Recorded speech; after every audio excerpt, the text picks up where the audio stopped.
açtı sehar Kadir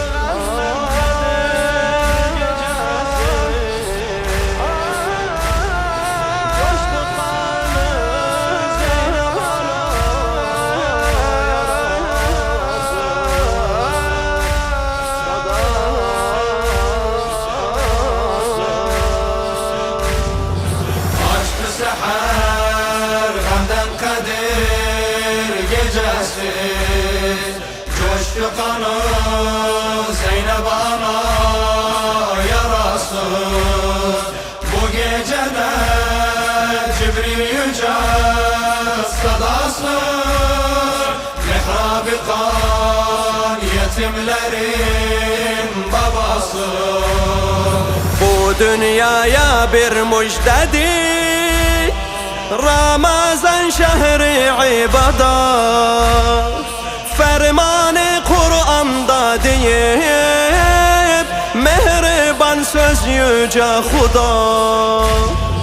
Yani aleme merhamet şehri münacatı huda Ama Zeynep'in başını Ramazan koydu azaba Kan manzarın iki gözü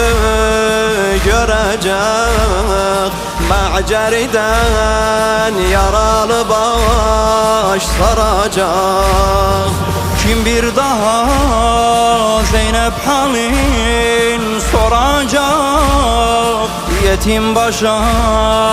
hanin elin sürecek Açtı seher Gamden Kadir gecesi coştu kanı Zeynep ana yarası bu gecede Cibril yüce sadası mihrab-ı kan yetimlerin babası Ölme baba yumma gözüm kurban olum cemalına Rahmeyle sen yetim kalan biçara Zeynep halına Senden sonra cafaların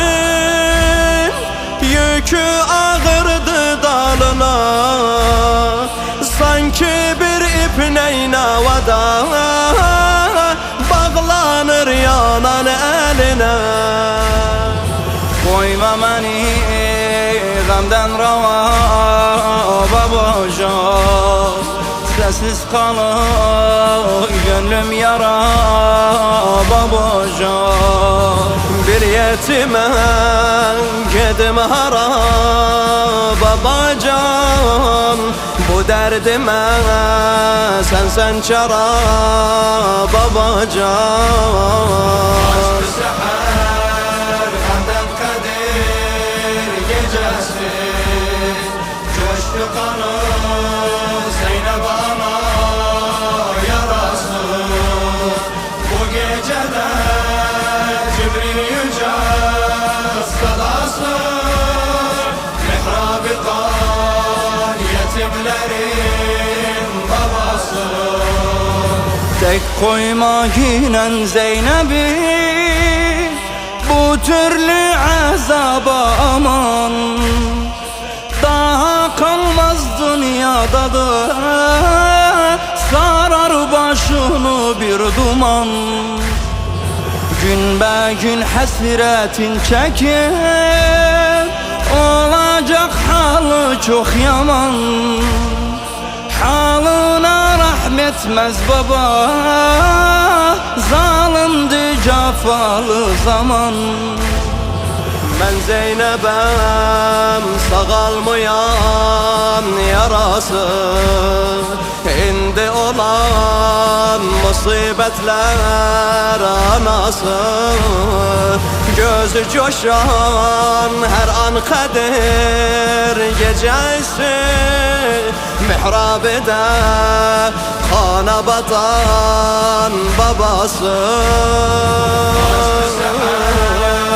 Gamden Kadir gecesi kan